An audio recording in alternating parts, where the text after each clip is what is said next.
The Halli Casser-Jayne Show, talk radio for fine minds, airs Wednesdays, 3 p.m. Eastern, and is always available for your listening pleasure at HalliCasserJayne.com.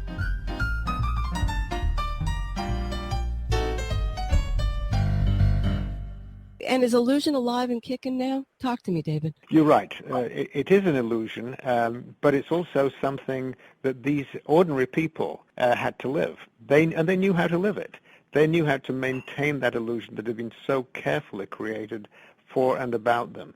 We'll never see their likes again. Illusion, one of my favorite words. And today on the Halli Casser-Jayne Show, illusion is our subject. Hi, and welcome to the Halli Casser-Jayne Show. I am Halli Casser-Jayne. Thank you so much for tuning in. Today, we go behind the veil. That is illusion, with a behind-the-scenes look at both the White House and the golden age of Hollywood. Joining me at my table today is the author of The Residence, Inside the Private World of the White House, Kate Andersen Brower.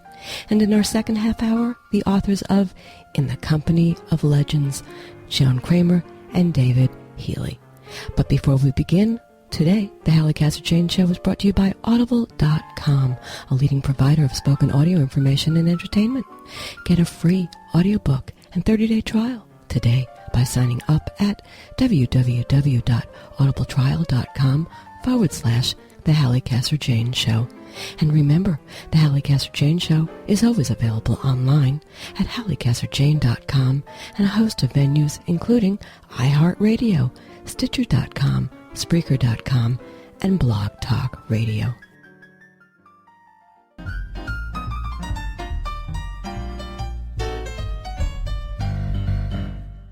Kate Andersen Brower covered the White House for Bloomberg News and Business Week. As part of the White House press corps, she traveled on Air Force One, accompanying President Obama on dozens of trips worldwide. She was assigned to cover First Lady Michelle Obama and Vice President Joe Biden. Brower, a graduate of Barnard College with a master's degree from Oxford University, worked at CBS News in New York and as a producer at Fox News in Washington, D.C.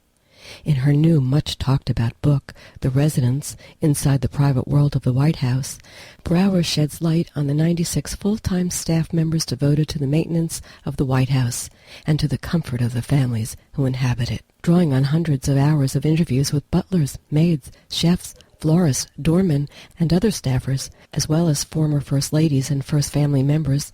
The book offers a never-before-seen glimpse behind the scenes of the People's House and a never-before-seen look into the personal lives of the presidents and the families which they serve. Let's talk. So, Kate, I got to tell you, this is really a terrific read. I mean, how eye-opening. What got you started on this?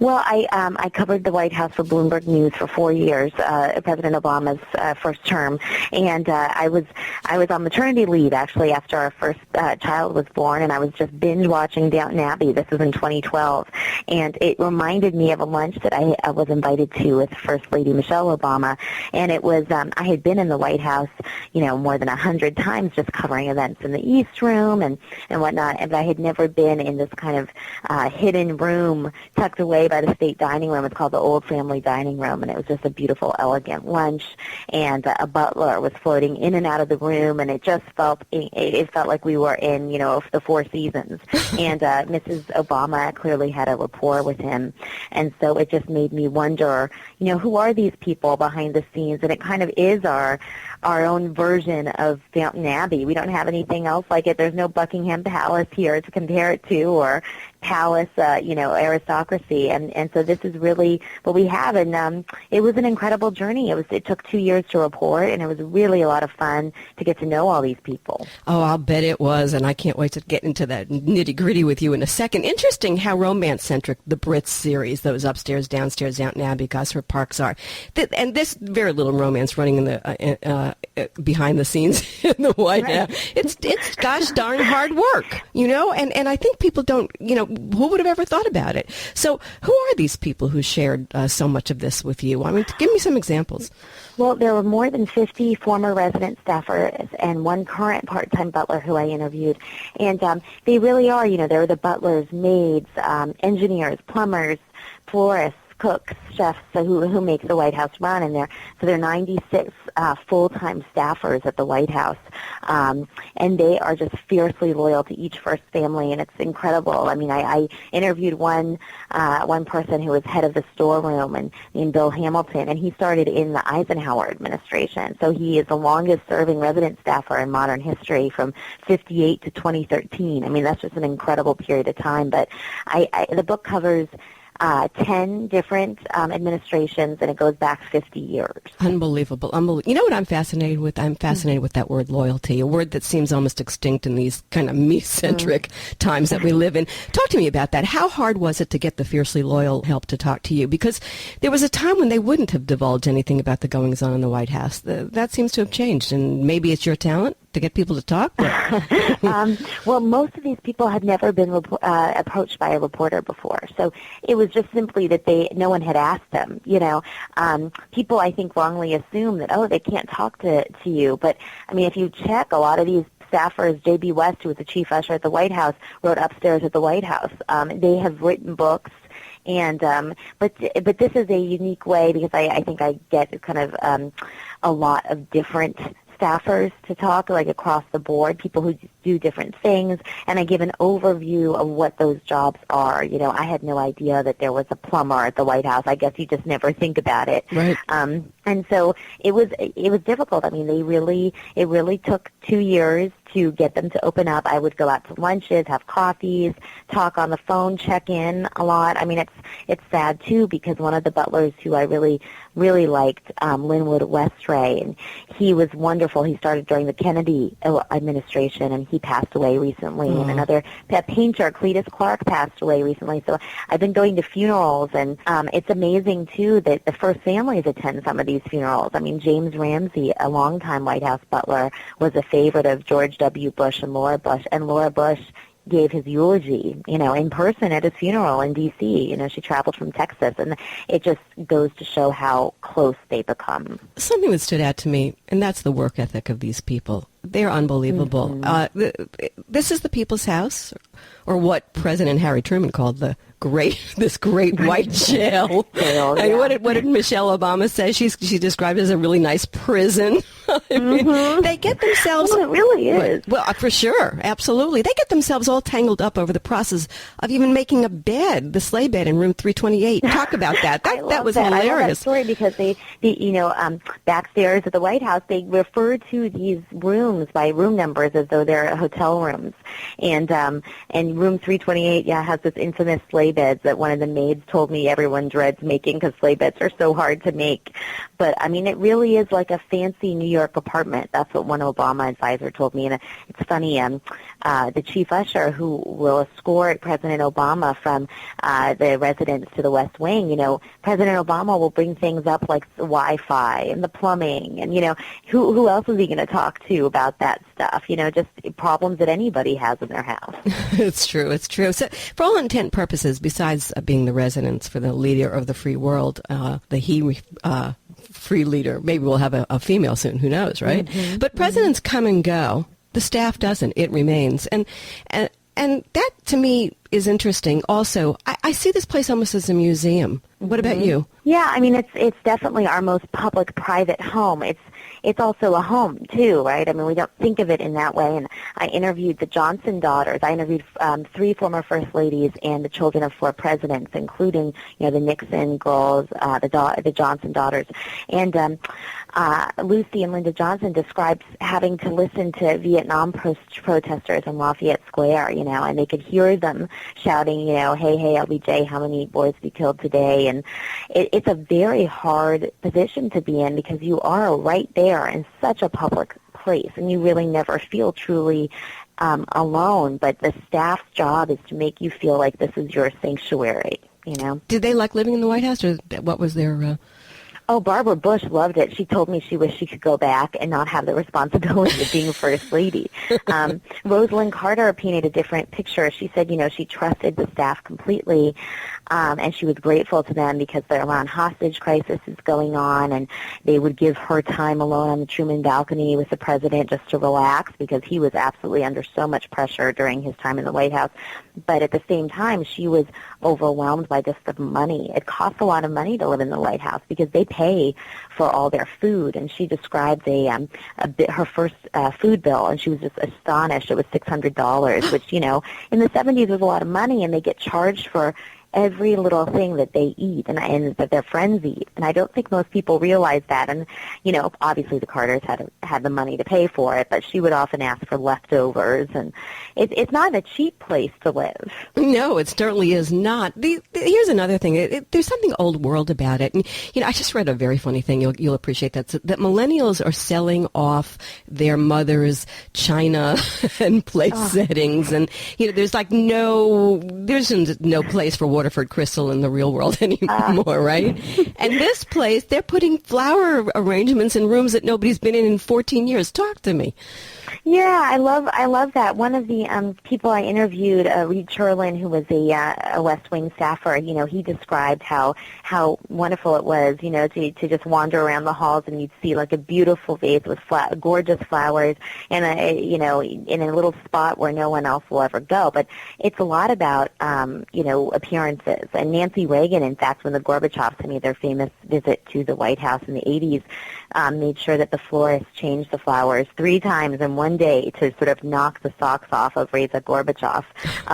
It's important that the White House look a certain way, and that the china is gorgeous, and it should be, I think, an important part of our history. And that's what's amazing about these people, is that they are not partisan people. They don't care if it's a Democrat, Republican, man, woman, black, white. They are there to serve. I lived in Washington for most of my life. I don't at the moment, but I usually did. And from living in Washington, it's a southern town. What is that famous Kennedy quote? Southern efficiency and northern charm, or something. Right. And so all of that, Washington just has that feel, and I'm sure that's what penetrates, the behind the scenes world of the White House as well. It's just something that's just there. Let's talk another thing. We have our own changing of the guard. It's not necessarily, who's standing outside the White House, but boy, those couple of hours between changing administrations, I think that is such an amazing thing. That really tells you how hard these people work and what they do. Tell us about that. Yeah, it's every 4 to 8 years, like clockwork. It is an entirely new job, and one of the chefs told me that he's never had a job quit him before. But at the White House, you have to get used to an entirely new administration, new food, new ways they like the beds made and everything. And the staff has 5 hours to move the new first family in and the departing first family out. And it's really amazing. I mean, I had no idea before I started working on this book that they do it themselves because of security reasons. So a moving van will pull in, and it's really all hands on deck. So you have maids and curators and florists just putting picture frames on tables. They do everything. I mean, they put out the President and First Lady's toothbrushes. They unpack their clothes and put them in the dresser drawers. And the interior decorator of each first family is kind of watching them, advising them on where certain paintings go. But just, it's very important that a mover who's not cleared through security doesn't just wander into the White House. So this does make sense. But, the press and everyone's eyes are trained on the Capitol and the swearing in, and all this is going on at the White House. It's just funny. All the real action is back at the White House. Right, and the efficiency. I mean, you can't underestimate the efficiency of the people who run this place. Change of subject. Race. Interesting, for the first time in its history, the resident of the residence is a man of color. and his family. There are a disproportionate number of African Americans working in domestic capacity, and we use the word domestic with their agreement, right? I don't want to just... Oh, absolutely. Right. They're happy to call themselves absolutely. Women can do it at home as well, those who stay at home. Some of these people are part of families that have worked at the White House for generations, but the better paid jobs, the ushers, the florists, the executive chefs, and those, they get better, they're better paid. What was it like for the black staff to find themselves, first, I know this is a big one, I know, but working for their first African-American. I think that's amazing. Let's go there. Yeah, absolutely. I mean, I interviewed Desiree Rogers, who was Obama's first social secretary, and she said clearly the look on the butlers' faces, they were just thrilled. I mean, and the butlers who I interviewed told me they never thought this day would come. They never thought when the first chief usher, the first African-American chief usher was appointed in 2007 by President George W. Bush, and they told me they never thought they'd see the first black chief usher, let alone the first black president. So it was an amazing moment for them, and it's fascinating. I mean, the president himself has said that the butlers, the black butlers, look at Sasha and Malia, and they see their own children, their own grandchildren.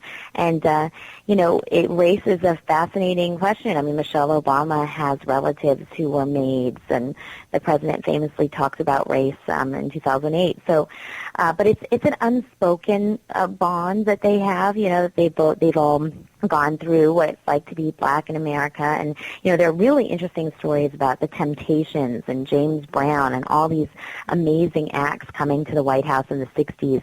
And they would hang out with the black servers in the butler's pantry and, eat with them, hang out with them by choice before they performed. And, in fact, one butler told me his greatest regret is that one of the Temptations said, "Why don't you come back to the hotel, invite your kids to swim tomorrow?" And he said he just got too busy, and now he's just kicking himself. But I interviewed Otis Williams, who's the last surviving member of the Temptations, and he remembered going to the White House and hanging out with them, and it's just, it's incredible. There's another story that this goes back, I think, to I forget whose administration it was. It was Mikhail Gorbachev was there, and President Reagan, that's who it was. Mm-hmm. And it was about to rain. Yeah, and one of the ushers, so the concern was that the white ushers, the mostly white ushers, were standing there, and the chief usher, Gary Walters, was worried that it would look bad if it was, the image was Gorbachev and Reagan standing there with a black butler, holding umbrellas over them. So he quickly got this white usher named Chris Emery and summoned him up on the stage and said, "You're going to stand there because we don't want to look like the last plantation." And, in that visual, you can see where they would think that it certainly wouldn't look good. But these staff were treated really well. I mean, I interviewed the son of Eugene Allen, and Eugene Allen was the sort of fictional, his life was fictionalized for the butler. And his son said, that his father was treated really well at the White House, and that if anyone was mistreated, they would find themselves, quote unquote, sailing out of the gate, that the first family would know about it, especially if it was a butler, and they would not be happy. Unbelievable, isn't it? I mean, and it's funny, from Europeans' point of view, they could probably care less about the color of a person's skin. This is so American that we get on, it's that there is that side of it too. First families bring their own personalities and style to the White House. So let's go back to President Nixon. In the book, electrician Bill Clyburn was one of just a few people in the Oval Office, and when Nixon announced his resignation, wow. That was a great story. I mean, Bill Clyburn was one who was a tough nut to crack. I mean, I called him a couple times, and he was not interested in talking. And then eventually I asked him if I could just come over, because he doesn't live that far away from me, and I did. And he and his wife, I sat with them at their kitchen table, and he had such interesting stories to tell. And one of them was he was the chief electrician, and he was one of the few people allowed in the Oval Office when Nixon announced his resignation. And it was a very obviously somber mood. And after the announcement, Bill walked out to walk down the West Colonnade to go back to his office in the basement of the White House, and he heard footsteps behind him, and it was President Nixon. And Bill stepped aside to let the president go around him, and the president said, "Walk with me for a minute, Bill." And the two of them walked along the colonnade just for a moment, and Bill said, "You did the best you could." And President Nixon said, "I wish a lot of people felt that way." And Bill told me it looked like the president was about to cry, and the two parted ways the ground floor of the White House, and President Nixon went back up to the residence. And I mean, it's very sad hearing about him, because Watergate just dragged on forever. The staff didn't know they were leaving until Pat Nixon called asking for packing boxes. Wow. And there's another scene where President Nixon, normally he ate a very light breakfast, but the day that he left, he had corned beef and hash, and he thanks the head chef, Henry Haller, and said, "I've never eaten so well in my life." And it's just a more sympathetic view of these people because they are all human beings, after all. Absolutely, and I think that's the brilliance of this book, by the way, because I do think you humanize, through your research, you wind up humanizing people who, are not dimensional in our world. They're right. not, That was my goal. Yeah, and well, you succeeded, darling. It's hard to get to know them. Absolutely. Absolutely, for sure. There's another one. Usher Preston Bruce recalls hugging the president and weeping with him on LBJ's last day in office. Yeah, he was there. Preston Bruce was beloved by the by everyone, really. Kennedy, especially, they were very close. And he was with Jackie Kennedy in the elevator, and JFK's brother-in-law, Bobby Kennedy, and they were all broke down sobbing. And he was also in the elevator with Nixon when he left, and walked out on the South Lawn right before he made that famous peace sign. They broke down crying together, and Preston Bruce just said, I wish that this day had never happened. And it's interesting that the elevator in a lot of scenes is the one place where these presidents really can be alone. Right. Even in the second and third floors, there are people watching them, but in the elevator, they feel a little bit more free to let their emotions out. LBJ was obsessed with the White House plumbing, and one of the staff got so stressed out by having to serve this man that he had a nervous breakdown. It's not all roses. Right. It's hard to believe. I never knew the extent of this until I started the research. They ended up putting in 4 different pumps, and they had to increase the size of the water lines, which were sucking other parts of the White House dry.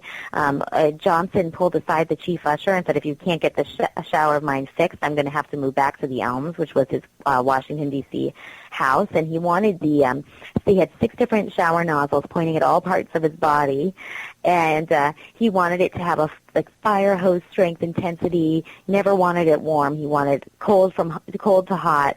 And he would call the head plumber, and he would get really upset and say, if I can move 10,000 troops in a day, you can fix the shower any way I want it.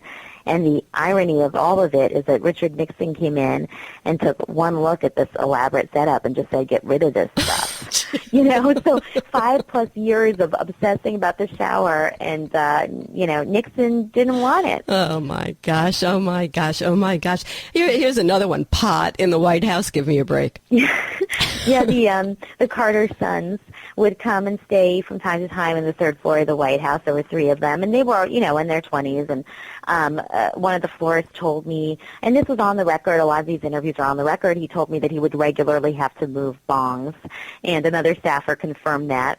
I don't know if that's terribly surprising. It's certainly funny, and obviously pot was illegal, and if they had been caught with it anywhere else, it would have been a problem. At the end of the day, the White House is like every other house in America. Yeah, exactly. Symbolic of the times. Exactly. Some of the staff admitted they knew about the affair between President Clinton and Monica Lewinsky. They also talk about blood being all over the president and first ladies. Yeah, that story is probably the one that's gotten the most attention, and I guess I could have predicted that with the timing of this book. Of course.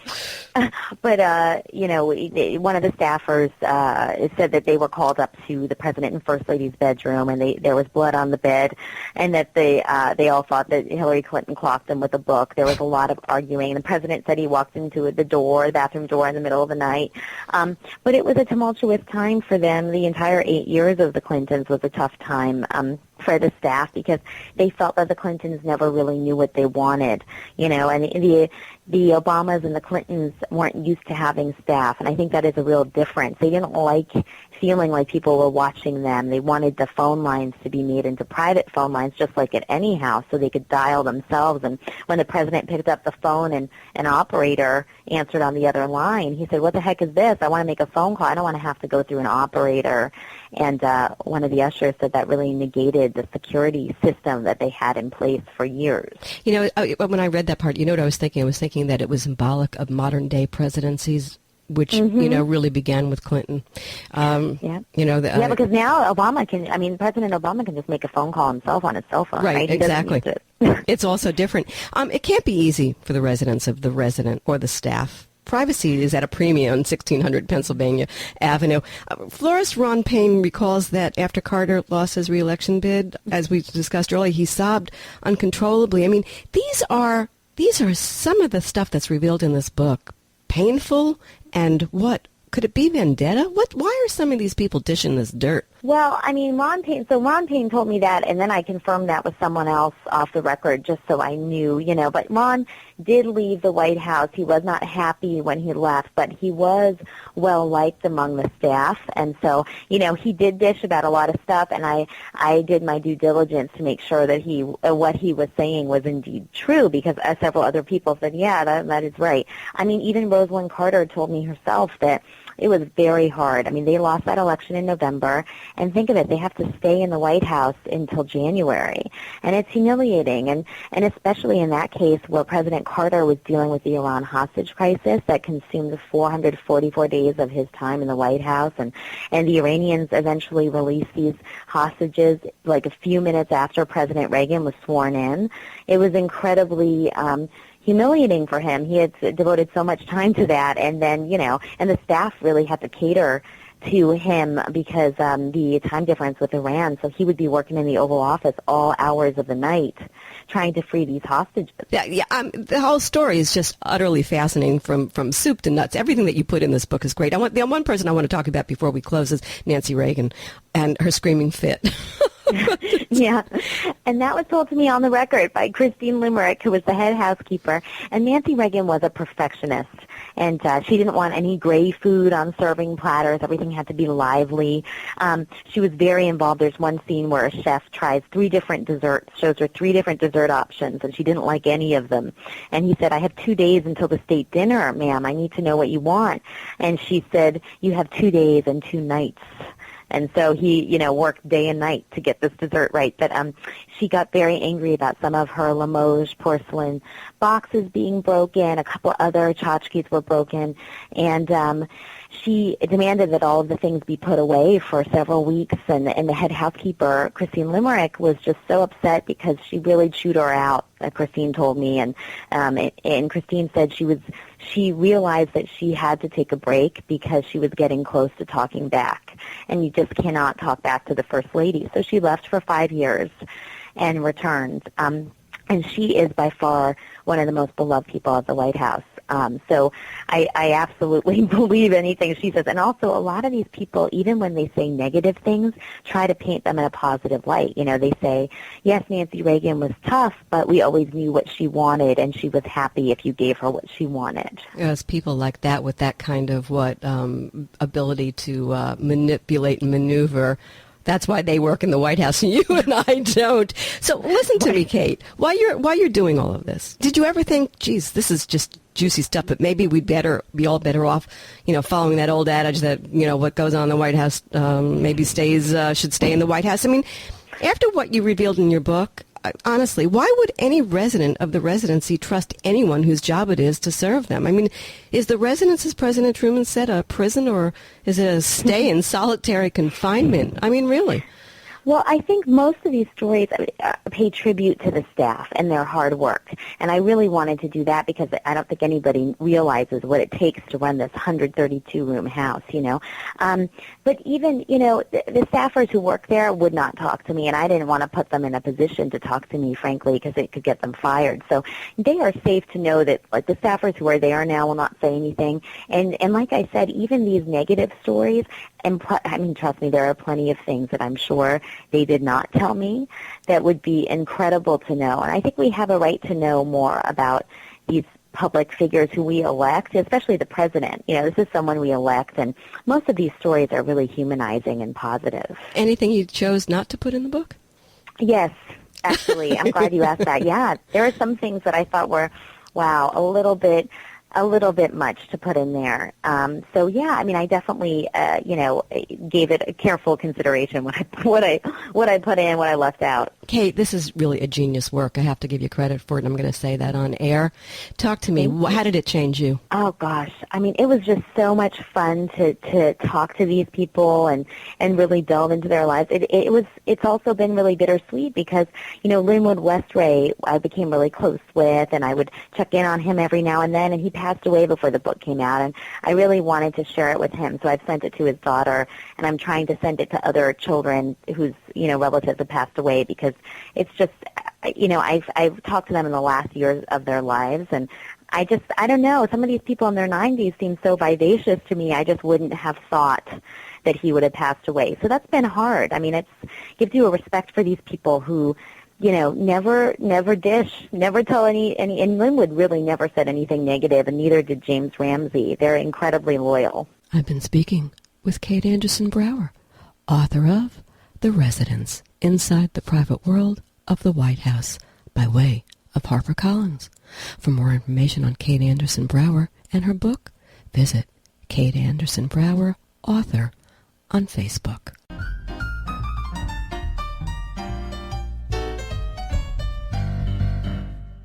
Starting with their award-winning profiles of Fred Astaire in 1980, Joan Kramer and David Heely documented the lives and careers of some of Hollywood's greatest legends, establishing a reputation for finding the unfindable, persuading the reluctant, and maintaining unique relationships with the stars long after the end credits rolled.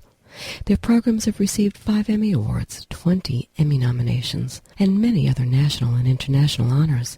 Now, for the first time, we can read all about their extraordinary experiences in their new, unbelievable book, In the Company of Legends, with a foreword by Richard Dreyfuss. The book filled with amusing and poignant portraits of the famous and the powerful with whom they worked, the kings and queens of old Hollywood, with stories of Katharine Hepburn, Jimmy Stewart, Johnny Carson, Frank Sinatra, Ronald Reagan, Paul Newman, to name a few. Let's talk. Okay, Joan, ladies first. Hi. Talk to me, darling. A little background. You were born in Chicago, and you were a ballet dancer, and what? How'd you get into all of this? Well, I was an assistant choreographer, and believe it or not, I enjoyed putting the pieces together for a production more than I enjoyed appearing in that production. And so when I stopped dancing, I happened to be watching the Mary Tyler Moore Show, as many people did, and I think it was important for women to see that show because I thought to myself, gosh, she's doing for a television show as her character the kinds of things that I was doing for this choreographer.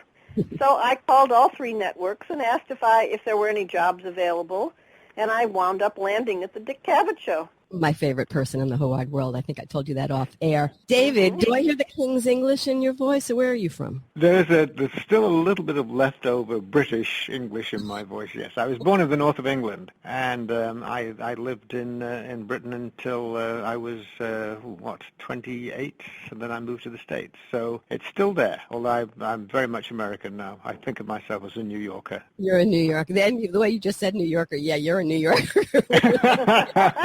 I think that's unbelievable. I love it. But so how did you get into this? Because I know you started with the BBC, but then what? Well, yes, I actually got a degree in physics, of all things, and I managed to land a job at the BBC as an engineer because of the physics degree. What I was able to do, which is apparently very rare, I was able to leap over from engineering into production, and I worked at the BBC for 8 years in total, and I became a staff director there.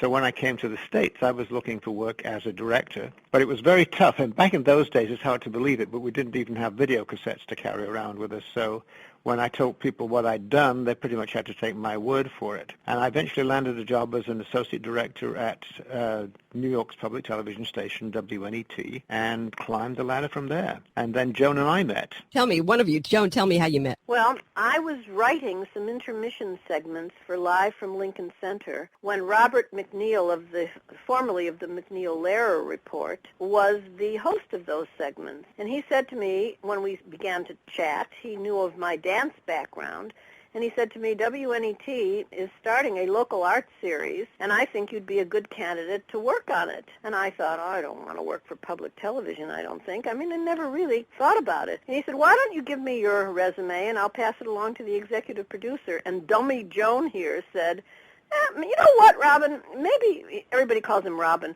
I said, you know what, Robin, maybe I should send it myself with a cover letter. And he said, no, it would be much better coming from me. So he did, and I was the only person on the staff of what was called Skyline, the series, and later Skyline with Beverly Sills when it went to its 3rd season and they hired Beverly as the permanent host. I was the only one on the staff with a dance background, and the only one hired from the outside. Everybody else was hired from within the station for that series. And that's where I was assigned to David. And assigned to David. So, David, what was your first thought when you met her?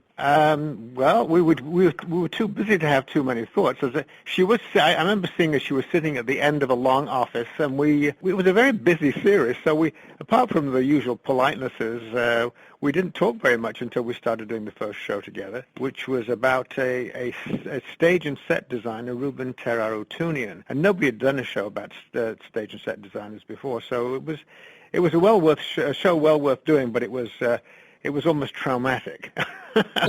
We had a very rough time putting it together. And Joan, go on. And I thought David will never want to work with me again because I suggested the show. I knew Ruben from before. I interviewed him for the Lincoln Center Library for Performing Arts. So he was a friend, and he was a great friend until you got him into a studio and had to shoot his sets, his costume designs, etc. And then he wanted to be in the control room telling David what to do. It went on for hours, and I thought we'd never do another show together, and P.S., here we are some 30 years later. He couldn't get rid of me. It's a match made in heaven, honest to God. I mean, I love the way the two of you played off each other to make things happen. I mean, in the book, it's so adorable the way you did play each other, to play your subjects, to get them to do what they needed to do for you. I mean, it's really an interesting dynamic. And I thought as interesting as some of the Hollywood legends whose stories you tell so beautifully in the Company of Legends. Does it take one to know one, David? Oh, boy, you're trying to make me speechless, aren't you? My job. No, but the fact is that Joan and I do have different strengths, but you can tell from our different backgrounds we would inevitably have different kinds of strengths, and I think that's what made it work so well. Most of the stuff I didn't do well, Joan did well, and vice versa. So it was a good team. But David, as we say in the book, or I say in the book, at a certain point, I knew it was time for David to take over. He's a man, he's a director, and he's got a British accent. Foolproof. What Joan's talking about here is those initial phone conversations when you are trying to persuade somebody to do something that they don't really want to do. Joan is one of the world's best schmoozers on the phone. If once she gets you on the phone, you're probably hooked. But there were occasions when she said, "No, David, you need to do this," and I'm not good at it. But I made myself, and we did manage to get a few people that wouldn't work on television otherwise. To say the least. It was basically with older stars, women, particularly older women stars, Ginger Rogers, Katharine Hepburn, the original Contact, Fred Astaire's sister Adele. Somehow or other, David was better at the initial contact with them. But the thing that's so interesting to me, and I think it comes out in the book, is that you knew who needed to do what in order to make it work. Because I think that most people don't understand just how hard it really is sometimes to crack these people. Ask me, I do it for a living. How do you wend your way in? How do you get that phone number? How do you do? And we're going to talk about that in a minute. I want to ask you this before we go further, though. What does become a legend? Can you define what it is that the stars of yesteryear had? And I'm going to stay with yesteryear. We'll talk about current situation with stardom in a moment. But I don't know, Joan, why don't you take that one? Well, I think the legends were created by the publicity mills of the old studio system. I think that in yesteryear, as you put it, it was a publicity mill and a studio system that educated, nurtured, and created the most valuable assets those studios had, which were their stars. And therefore, they were, as David has always said, they were on the big silver screen, not in your living room, and therefore they were just out of reach. A certain mystique. You had to leave your home to go and see these people. You went to see them in a big movie palace. So the setting was there for you to be somewhat in awe. So, David, does Hollywood make legends like it used to? Is there even such a thing as Stardust anymore? Well, there is. I mean, there are some wonderful performers around. Let's not belittle what's going on in Hollywood today. There are some really terrific people around. But they don't have, well, I'm saying the benefit of the studio system to set them apart. And what they do have, which makes it tougher to be, let's say, a legend, is this television and this social media. So they're with us all the time. They're in our living rooms. They are on the computer or on our cell phones when we turn our cell phones on. We learn things about them that maybe we don't even want to know. We know a little bit too much. But as Joan pointed out, way back in the days of the studio system, the publicity was so carefully crafted that these people were always a little bit beyond our reach. They don't feel that way today. They don't feel that way today, and yet I think it would be a lot harder for us to do a program today about somebody who is a current star, not even talking about the financing, which would be a nightmare, but that's beside the point. But I think now publicists and agents often forget who's the star and who's the representative. And therefore, they're completely controlled. Would we ever have hands off? Nobody ever asked us in the shows that we did what we're going to use or not use in those shows, and nobody told us or asked us to use or not use anything. Oddly overhandled, and yet the studio was handling them, but it's a different kind of overhandling. Different kind. Yes, but by the time we got to them, of course, they were beyond the studio system. Right. I called up Katharine Hepburn, and she picks up her own phone, which is a little bit daunting if you're at the other end.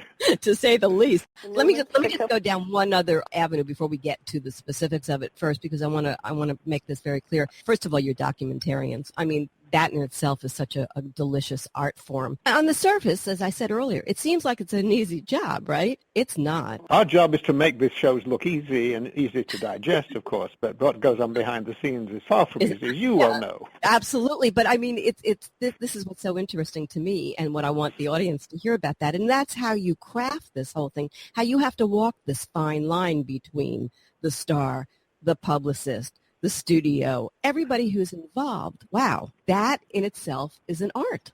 Yes? And Joan is very good at that. Well, thank you very much for saying that, Halli. I don't know. We never thought about it.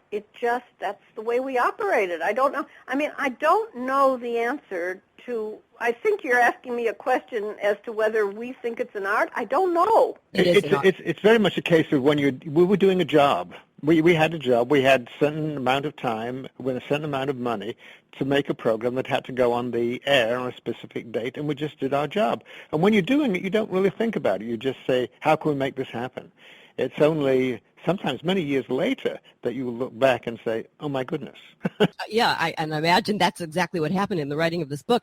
David, Get into the subjects. I mean, that to me is so much fun. I mean, it's not always easy. There's a great story in the Company of Legends about how you got to Sinatra, for instance. There's also a great Sinatra drunk story in the book. But let's talk about just how you would wend your way through to get to who you needed to get to. And I love the story with Sinatra because I get that one particularly. Well, it was Joan's job to get Sinatra, at least, and frankly, in the end, she failed. And we had to turn to Katharine Hepburn because we were doing the show with Katharine Hepburn about Spencer Tracy. And we didn't want to ask her we wanted to do our job without bothering her, as it were. But at a certain point, we realized we weren't getting what we needed. And when we told Kate, basically we had him within 24 hours. She picks up the phone, and of course he's going to do it. Right. The Jilly Rizzo story, and the reason I bring because I was a kid. Let Joan tell you that one. And now let me just tell you, there's a little background on me, which is when everybody else, when I was in high school, was like loving, the Beatles, and I had Sinatra on and my sister, when he died, actually sent me a condolence card. I was crazy about this man. We stayed in But I his understand house, it. right? We stayed in his house in California once. It was crazy, absolutely crazy. But I was possessed with him, so I would go and hang out at Jilly's. I was like 16. So when you bring that up in the book, I was hysterical. Tell us about that. My father played golf at times in Palm Springs, and he had once told me that Sinatra played at the same golf course he had played at, and that his entourage included a man named Jilly. That's all my father knew about Jilly. And I thought, wait a minute, that name sounds familiar, and I did a little research and realized that he's talking about Jilly Rizzo, and that there was a restaurant called Jilly's. And so I called that Palm Springs golf course and said, I'm trying to reach Mr. Jilly Rizzo. And they said, well, I think you should call the jewelry store on the Lexington Avenue side of the Waldorf Astoria. He hangs out there most afternoons. So I did. Yeah, you did. And a person answered the phone that sounded like a Warner Brothers gangster movie. Yeah, who's this? And I said, I'm looking, I said, my name is Joan Kramer. I'm from public television, and I'm looking for Mr. Rizzo. Yeah, hold on. Well, the next voice I heard also sounded like from a gangster movie. Yeah, Julie here, who's this? Well, that's how it happened. I mean, I sent a letter, and then I lost track of Julie, unfortunately, so that's when we went to Kate. I love the story. I'm going to jump around a lot because thoughts coming in my head. I want to get it all in, and I'm watching that clock, and I'm freaking out because I thought I could do 2 hours with you guys, and I've gotten less than that. So listen to me, Joan. Fred Astaire, putting on Top Hat, and Fred Astaire, Chain Partners in Dance. David, this guy, he was a smart guy. He had sewn up everything. He owned everything about him, right? Which was not the usual thing in those days. We actually survived and got to make that show through our own ignorance. We were not aware that his lawyer in the 30s had a clause in his contract which gave him control over the use of excerpts from his films. So when he basically said to us, go away, I don't want you to make a show about me, and our executive producer said, oh, go ahead, he's a public figure, you can do the show anyway, and we were pressing forward. What we didn't realize is that without his permission, we couldn't show any of his film clips. So we did keep asking, and we eventually got a call from his agent saying, because of your tenacity, Mr. Astaire has agreed to let you make the program. And my reaction, which I said to Joan at the time, was, well, a big deal. What I didn't realize, it was a big deal. We couldn't have made the show without him. But this is where your ignorance sometimes is the best thing to have, because we would have given up if we'd known that. What did you think of him, Joan? Oh, well, I was fascinated, having been a dancer. He was debonair. He was dressed exquisitely, and he was very shy. I did not work for the Cavett Show when he was on the show. That was before my time, so I didn't meet him at that point when he did 2 90-minute programs for Dick. But when I met him, of course, I was ecstatic and terrified, because he was known to be a perfectionist, and frankly, showing him a rough cut in those days was really rough. What we haven't said is that with the phone call that said, because of your tenacity, he's agreed to let you do the show, there was a sting in the tail. He asked to see a rough cut. Oh, that's the worst. Yes. So we were terrified because his reputation was for being extremely tough. He'd been known to have RKO recall prints of films if he saw them in the theaters and he didn't like something about it. So, and his choreographing partner, Hermes Pan, when we told him about this, pulled a face and said, kind of, good luck with that. But it all went well. In fact, you did, 3 shows about him or 2 shows about him? We did 2 initially and then 1 10 years later. Yeah, amazing. And you probably could go back and do more, because boy, what a talent, and boy, what a body of work that guy had. Let's go back. Let's go to Miss Katharine Hepburn. Oh, my God. Can I just tell you, the stories abound in this book, and one is just better than the other. Honest to God. Talk to me about this lady. What was your first impression, Joan? My first impression? Mm-hmm. Well, I was around enough stars to not be intimidated, although she could be intimidating at the beginning. My first impression was, my God, this is a real person living in a townhouse that was very comfortable. Her feet were up. There was nothing touch me not about the house. And immediately we were served tea and her recipe that her housekeeper made for flourless chocolate brownies, which are unbelievably sinful, and Seduta's mocha chip ice cream, which was her favorite. And automatically she put us at ease, because as we found out later, and as she said to somebody when we were there with a member of the crew, and there was not an extra chair for that crew member, she said, just a minute, I'll be right back. And she walked to another room and came in carrying an overstuffed chair over her head. And she said, nobody is uncomfortable in this house. David, she had not, up until that point, talked publicly about her relationship with Spencer Tracy. And even the press had respected the privacy of that. Talk to me about that. Yes, it was to the extent that every interviewer, whoever interviewed her, knew that if the subject of Spencer Tracy was raised, that was probably the end of the interview. And as you say, the gossip columnists of the time respected that and never mentioned it. So when she called Joan one morning and said, now that I have friends in public television, let's do a show about Spencer together, you can imagine our reaction. It was a sign of trust on her part, which I think we're still somewhat staggered by, because we had done a show about her, but not that she'd given us her permission to make, just as Fred Astaire had. But she couldn't be on it because she was on the road with a play, West Side Waltz, and so she couldn't appear in the show. But she said yes, go ahead and make it, and she cooperated. And in a way, that was her testing us, because she obviously liked what we'd done, and it was after that show that Joan got that call. Let's do a show about Spencer together. It's quite remarkable. We asked her why now, when you never would talk about him, and she said, I couldn't do that show while Louise Tracy, who was Mrs. Spencer Tracy, was alive, because it was important for Louise Tracy to remain Mrs. Tracy for the work she was doing for the blind. You know, she established, with Spencer's help, the John Tracy Clinic, named after their son, who was born profoundly deaf, which eventually affected his eyesight. And so she never wanted to get in the way of Louise Tracy and that work that she felt was very important, which it was. And she said, but Louise Tracy has now passed away, and I feel it's okay. Unbelievable. And worked with his daughter on this as well, right? Yes, and she was friends with that daughter. And we're still friends with that daughter. Well, I'd like to talk to that daughter. Terrific. Really a great story.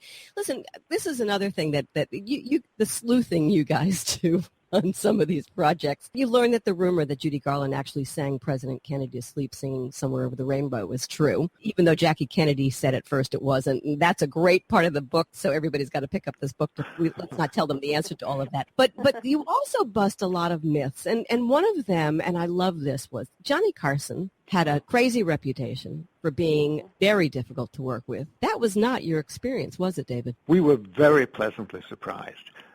When we finally landed him to host a show about Jimmy Stewart, obviously we always do our research, and we discovered that certainly in his early days he had a very bad reputation. Johnny, I'm talking about, and he admitted himself that he drank too much in those days. He was also known to be cold and aloof, and as you probably know, he very rarely did anything other than the Tonight Show. He'd occasionally host the Oscars, but that was it. So to land him was really an amazing coup. And we thought, what's this experience going to be like? Is it going to be difficult? But the first day we actually worked with him on camera, he was with Jimmy, and they were terrific together. They were genuine friends.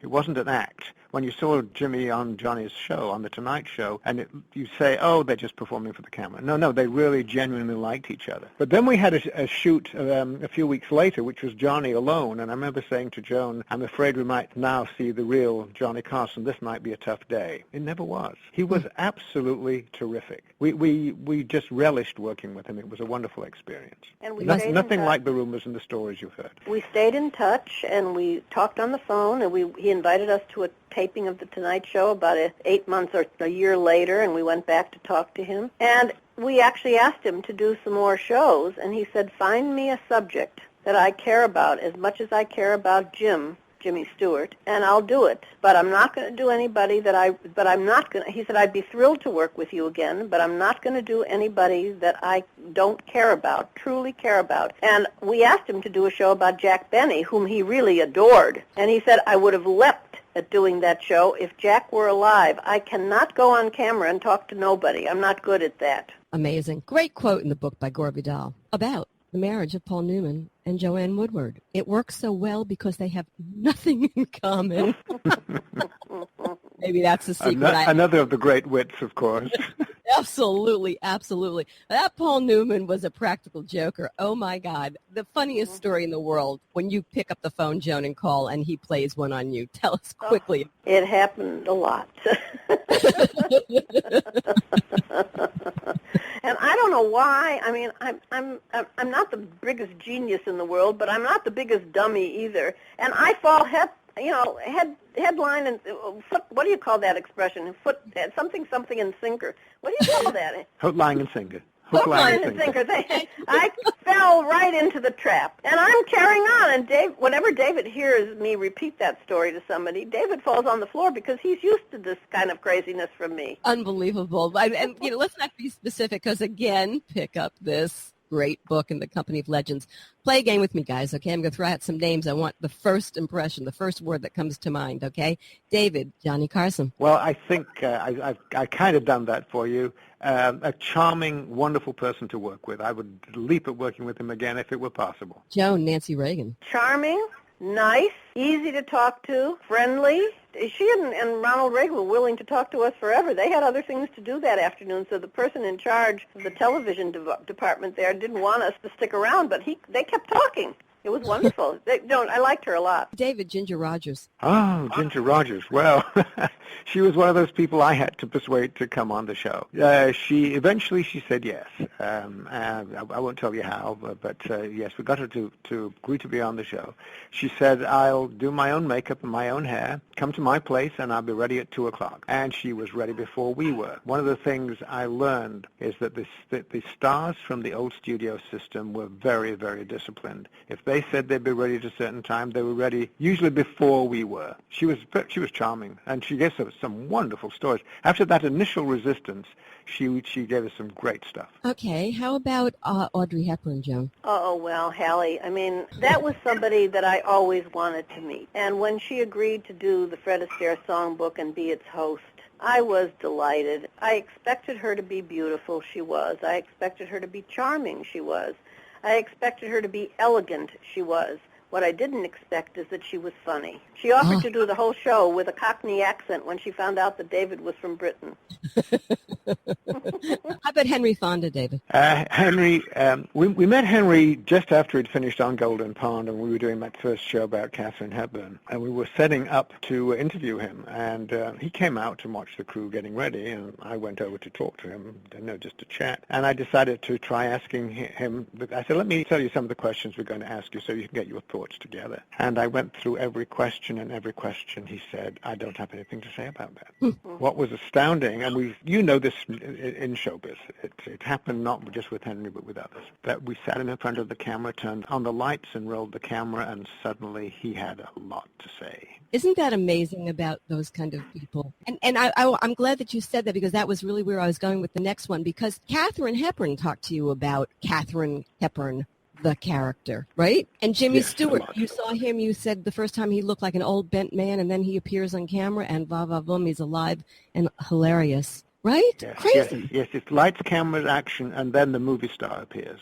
I just absolutely love that. Absolutely love that. Katharine Hepburn referred to herself as that creature on the screen, and it was her job as Katharine Hepburn to keep that creature fascinating. And fascinating she kept it, that is for sure. Joan, I'm going to bust you, Joan. Joan, you have a penchant for collecting mementos. I know where you're going, yes. Yes, Frank Sinatra. The White House. You like to leave with things? They are wonderful little... Well, before anybody gets the impression that I'm a kleptomaniac, we're talking about paper towels from the bathroom that you're meant to use and throw in the wastebasket. I never really understood this. David never got it. I get it. You get it. I mean, the White House has the presidential seal imprinted on it in gold in the dispenser in the ladies' room. I wasn't going to leave without paper towels from the White House. I like the fact that you didn't leave with just one or two, though. You took a chunk and off you go. I did. I think that's hilarious. And then in Sinatra's house, under bodyguards, you're stealing. Love it. Oh, listen. I thought I was gonna wind up, with the bodyguard saying to me, "What are you doing?" And then I realized, they probably don't have a camera in the bathroom, because he had cameras all over the property, monitors. And then when I took the paper towels, David almost had a fit when I said to him, "David, I forgot to tell you what I stole from Frank Sinatra's house." I was being funny. Only David didn't find that. What did you take from that house? Exactly. So listen, guys, I hate to have to wrap this up, but I do. You've been sprinkled with stardust. You've breathed that rarefied air of the famous. What's the most important thing that you learned about stardom along the way? Is celebrity all that it's cracked up to be, or maybe it's always been? Is it about illusion? I love the word illusion. And is illusion alive and kicking now? Talk to me, David. You're right. It is an illusion, but it's also something that these ordinary people had to live. They knew how to live it. They knew how to maintain that illusion that had been so carefully created for and about them. We'll never see their likes again. We were lucky that it happened to us at a particular time, that we stumbled across this format of programming that had gone dormant. It's not that nobody had ever done it before, but we started it up again, and we had our pick of these most wonderful people. Joan? Yes, stardust that does still an illusion, probably still exists today, but it's not in the same way. It's just not the same. And I'm prejudiced, perhaps, but I have a right to be, I think. I think we had the cream of the crop.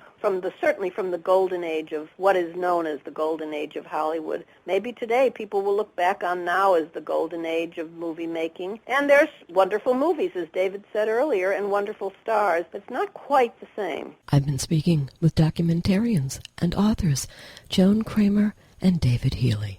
Their book is In the Company of Legends, with a foreword by Richard Dreyfuss and pictures courtesy of the authors, available wherever books are sold. For more information on David Heely and Joan Kramer, visit their Facebook page at So What Are You Going to Do Next?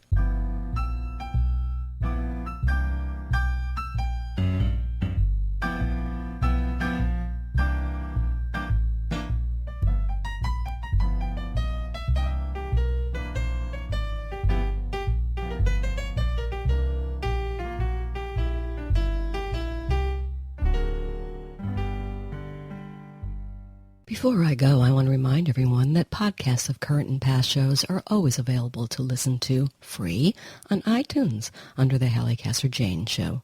The Halli Casser-Jayne Show is also available for download via Spreaker.com, Stitcher.com, BlogTalkRadio.com, and a host of other venues. Google the Halli Casser-Jayne Show, and you will find us. Of course, podcasts of our shows, both past and present, are always posted for your listening pleasure at HalliCasser-Jayne.com. I'll be back next week, same time, 3 p.m. Eastern, for another edition of the Halli Casser-Jayne Show, brought to you by Audible.com. Get a free audiobook download at www.audibletrial.com/The Halli Casser-Jayne Show. Audible.com features over 100,000 titles to choose from for your iPhone, Android, Kindle, or MP3 player. Stay in touch, won't you? Remember, that's HalliCasser-Jayne.com. Discover us on Facebook at Halli Casser-Jayne and on Twitter at HalliCJ. I love to hear from you. So, till we meet again, this is Halli Casser-Jayne. It's a wrap.